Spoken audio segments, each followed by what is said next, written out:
So Sean, I would like to ask you regarding what happened. Is you stood up. Like you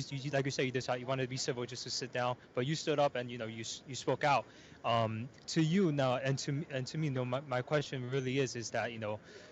do we think that a lot of Americans don't see the situation as heavily as they should, because it really is quite a serious issue of seeing that the DOJ being weaponized by the Chinese Communist Party, and seeing how everybody that's a victim now that's in court, there can be potentially be you next, just because we have such a large amount of people that are already being compromised by the Chinese Communist Party within our own government. Right. So here's the thing that I think a lot of people need to understand, and why this needs to matter so much to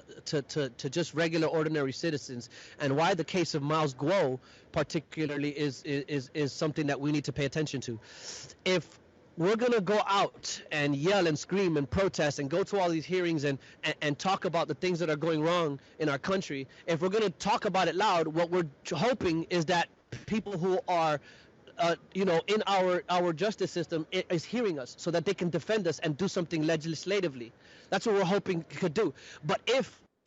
we allow things like what happened to Miles Guo to happen, and what we're seeing in this hearing right now, if we allow that to happen, and we allow them to politicize and weaponize the DOJ to the people who would go and save us against them, then